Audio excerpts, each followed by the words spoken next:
El Señor esté con ustedes. Proclamación del Santo Evangelio según San Juan. Gloria a ti, Señor.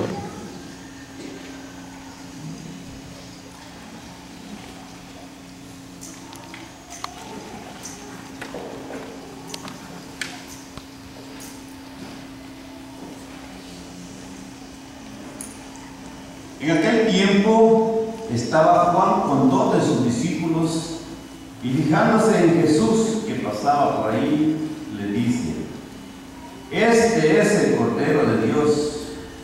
Los discípulos oyeron sus palabras y siguieron a Jesús. Jesús se volvió y al ver que lo seguían les pregunta: ¿qué buscan? Ellos contestaron: Maestro, ¿dónde vives? Y él les dijo: vengan y lo verán. Entonces fueron, vieron donde vivía y se quedaron con él aquel día. Serían las 4 de la tarde. Andrés, hermano de Simón Pedro, era uno de los 2 que oyeron a Juan y siguieron a Jesús. Encuentra primero a su hermano Simón y le dice: hemos encontrado al Mesías. Y lo llevó a Jesús. Jesús se le quedó mirando y le dijo: tú eres Simón, el hijo de Juan.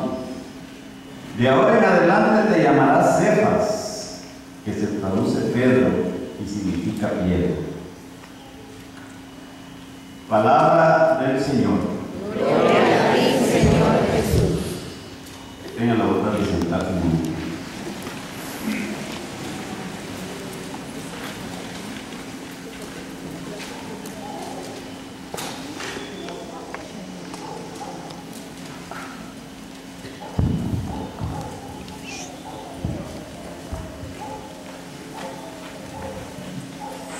Las lecturas que acabamos de escuchar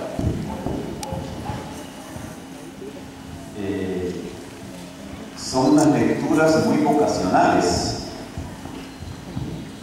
que nos relatan cómo Dios llama a las personas de distintas maneras.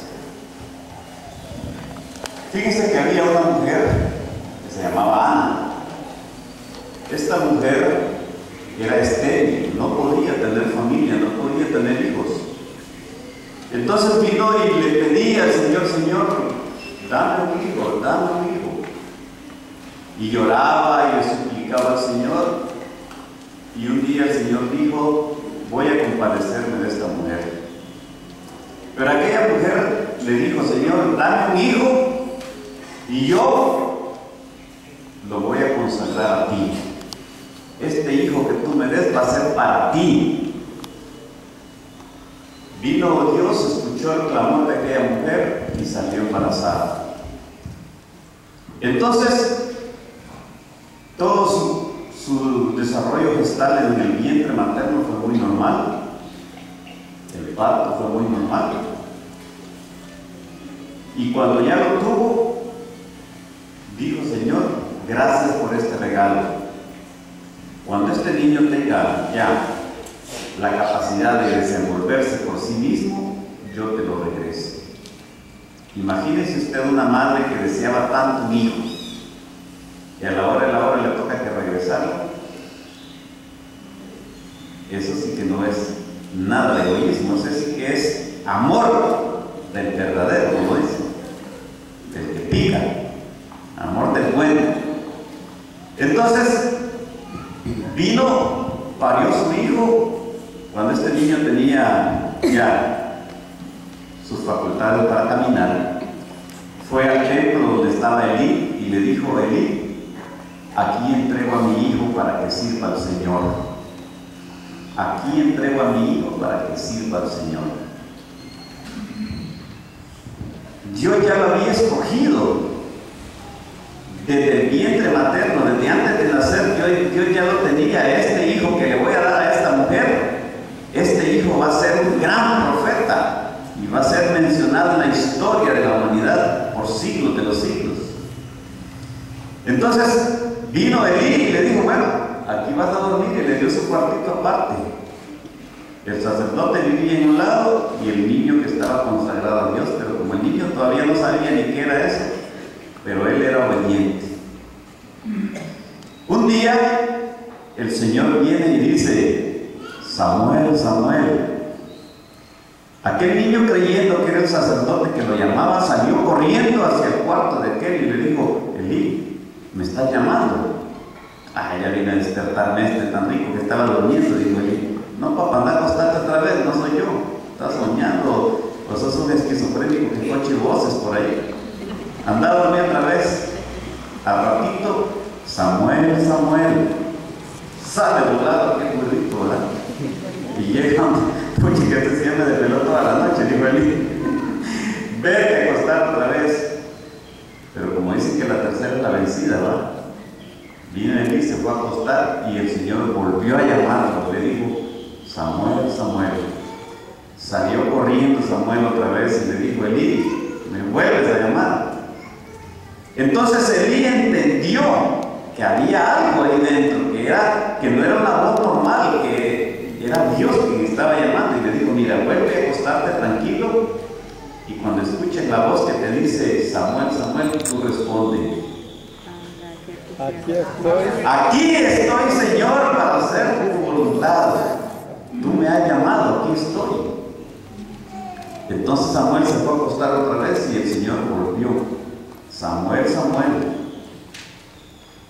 Y Samuel dijo: aquí estoy, háblame, aquí estoy para hacer tu voluntad, habla, que tu siervo escucha, tu siervo.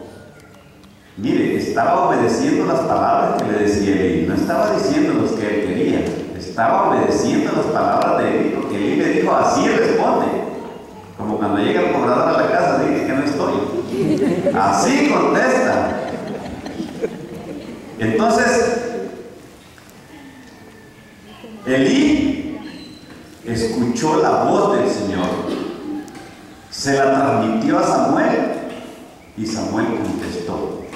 Ok, ¿qué quiero que aprendan esta mañana, hoy? Primero, que aprendamos a discernir cuál es la voz del Señor que nos está llamando todos los días. Mira, el Señor insistió: Samuel, Samuel, Samuel, Samuel, Samuel, así como puede llamar su nombre todos los días. Pedro, Pedro, Pedro, todos los días, a través de la palabra. Juan, Arturo, María, Josefa, cualquier nombre.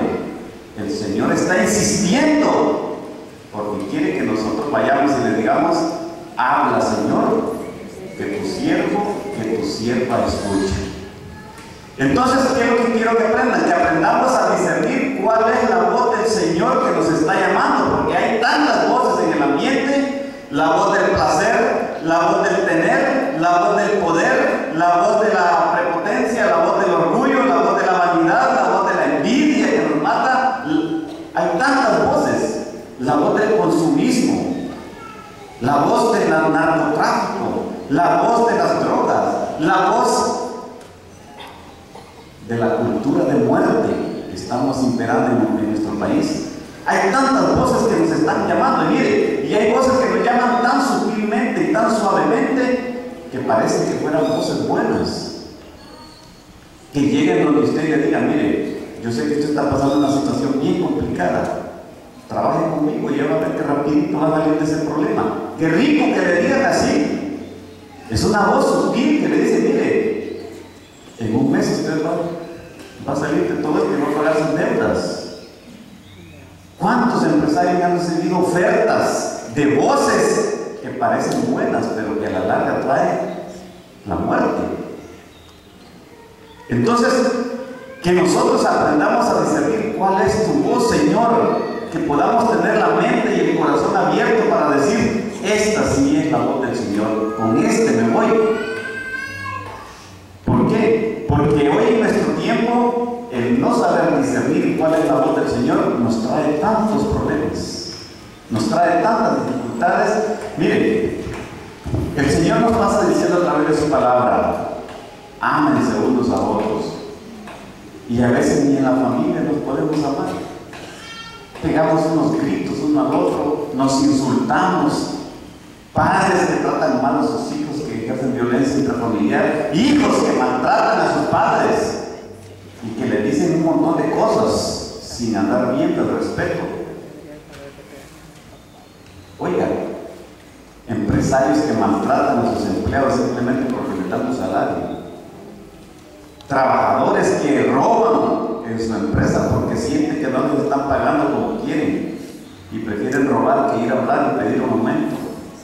Esas son las voces que no tenemos que escuchar. Las voces que tenemos que escuchar son las voces que nos hablan del amor, de la honestidad, de la cultura de la vida, de la cultura de la entrega, del compromiso, del servicio a los demás. Entonces, la primera cosa que quiero aprender yo también es esta: Señor, saber discernir cuándo es tu voz la que me llama y no es otra voz. Segundo punto que vamos a aprender: ¿cómo vamos a responder nosotros a ese llamado de Dios? ¿Cómo estamos respondiendo? Mire, la respuesta que nosotros demos a ese llamado de Dios tiene que ver mucho cómo abramos nuestro corazón a Dios. Tiene que ver mucho. ¿Por qué? Porque Samuel respondió: aquí estoy para hacer tu voluntad. Un niño de 12 años. María, una mujer de 12, 14 años, también dijo: Señor, no entiendo ni papá lo que me estás diciendo, pero aquí estoy. Soy tu esclava y que se haga de acuerdo como tú quieres. La respuesta. Es tan difícil encontrar la voluntad de Dios. Uno a veces dice: bueno, Señor, ¿estaré haciendo lo que debo de hacer o no? Si tengo un familiar en Catarino o en cualquier clínica que ya tiene una muerte cerebral, y los médicos pues dicen: no, dejémoslo un tiempo porque a nosotros nos produce mucho, pero la familia no tiene y hay que desconectarlo porque ya no podemos pagar. ¿Será la voluntad de Dios que lo desconecte? Fíjense que la vez pasada les voy a contar esta historia que a mí me da risa a veces, porque teníamos un enfermo en el hospital del Valle. El hombre ya estaba agonizando, pero no se podía morir. La familia ya no tenía dinero y querían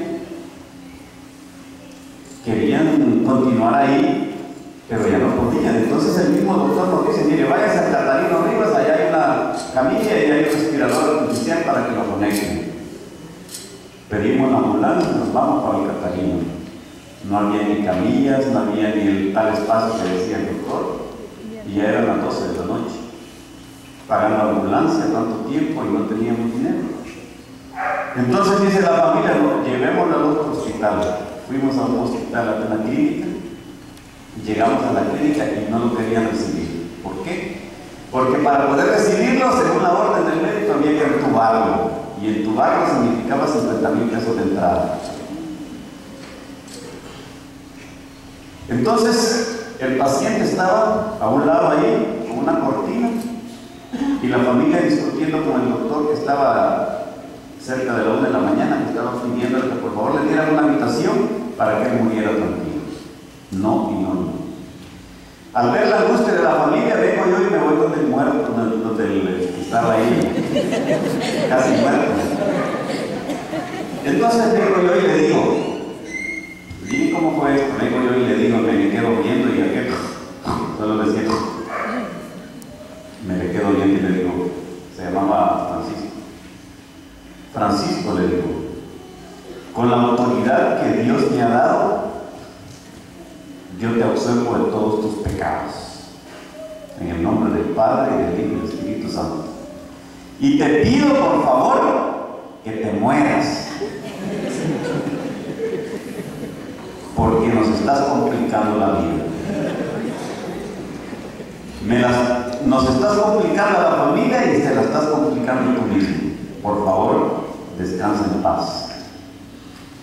Yo que doy la vuelta para ir a ver que había terminado con el médico, y no sé cómo me dio por volver a ver con el rabo del ojo, y vi que dio, y la bolsita quedó inerte. Se murió.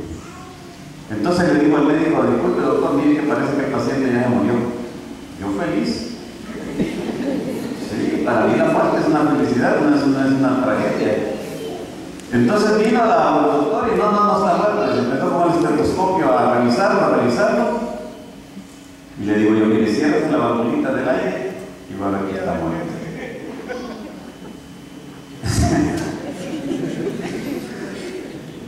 Entonces, la cuestión es esta. Yo sentí de parte de Dios la autoridad para hacer lo que hice. Claro, esto no se le contaba a la familia porque no me van a echar a mí. Pero sentí que Dios me decía, tienes que hacer algo. Este hombre tal vez tiene algún pecado que no lo puede dejar y no ha recibido la absolución. Entonces yo le dije, en el nombre de Dios yo te absuelvo y muérete en paz. ¿Cuándo es que está la voluntad de Dios? ¿Cuándo es que tengo que actuar? Que tengo que casarme y no sé si este es el hombre o la mujer de mi vida. Y, Señor, iré a hacer lo correcto. Que tengo que despedir a alguien y tal vez esta persona tiene grandes problemas económicos, pero me está haciendo daño a mí también. ¿Será tu voluntad? Que ya le dije a mi marido tantos meses de plazo, o cambia o se va de la casa, pero ¿será esto lo que tú quieres? Que tengo que sacar un préstamo en el banco y no sé si iré a poder o no iré a poder, y será Dios. Me recuerdo una señora que dice que tenía un hijo, ella tenía 30 años y el hijo era ateo completamente, no creía en Dios. Entonces un día decidió ir a un retiro, porque lo invitó una novia que tenía y fue a un retiro. En el retiro, pues supuestamente creo que el hombre se encontró con Dios. Entonces me dice la mamá, mire, la prueba que yo tengo de que mi hijo ya camina en los caminos del Señor es que cada vez que vamos a discutir un problema, Él nos dice, ¿ya pensaron si Dios haría lo que ustedes van a hacer o no? ¿Ya pensaron qué haría Jesucristo en su lugar? Eso me indica que mi hijo ya se convirtió en eso, porque ya piensa en que lo que va a hacer será Dios. ¿Cómo lo haría Dios? ¿Qué haría Dios en este momento? ¿Qué haría Jesús? Entonces significa que ya primero pone a Jesús en las decisiones y después que sigue. Entonces esas dos cosas quiero que aprendamos: a escuchar la voz de Dios que nos habla todos los días y a saber cuál es la voluntad de Dios. Pero ¿cómo vamos a ver cuál es la voluntad de Dios? Cuando escuchemos la voz de Dios. La voz de Dios nos dice, no matarás. Entonces la voluntad de Él es que mantengamos la cultura de vida. La voz de Dios dice, no robarás.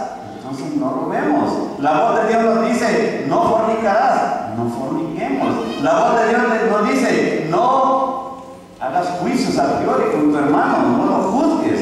No lo juzguemos. Y cuando escuchemos la palabra de Dios y la voz de Dios que nos habla, entonces vamos a tener mucha capacidad para decir, Señor, esto es lo que tú quieres. Habla, que tu siervo escucha. Ahí donde estamos, quedémonos sentaditos, cerremos nuestros ojos y vamos a hacer una oración. Señor Dios, sabemos que tú estás aquí presente en esta mañana. Y hoy hemos venido para escuchar tu palabra. Haz que esa voz, Señor, de tu palabra resuene en mi corazón fuertemente, que me transforme, que me haga sentir que quiero estar cerca de ti. Que esa palabra, Señor, que tú me hablas, que mencionas mi nombre, que me dices ven, que yo pueda responderle como los profetas, aquí estoy para hacer tu voluntad. Hay tantas voces, Señor, en el ambiente que me invitan a escucharles, que instantáneamente están llamándome, diciéndome. Hay tantas voces sutiles, tantas voces suaves y agradables, pero que a la larga no es tu palabra, Señor, no es tu voz. Que yo pueda sentirme atraído por tu palabra para poder hacer tu voluntad, para poder bendecirte y poder glorificarte a través de mi testimonio de vida, a través de mi conversión, de mis actos de piedad y de misericordia. Señor, habla, que queremos escucharte. Y no solamente escucharte, sino también decidirnos a servirte, a hacer tu voluntad de nuestros hermanos, a ser buenos, a ser personas agradables, con carácter agradable, Señor, donde todo el mundo sienta que tú estás en mí. Dios Todopoderoso, que escuchas nuestras plegarias, escúchanos hoy también, que te hablamos con el corazón. Por Jesucristo nuestro Señor. Amén. Nos ponemos de pie.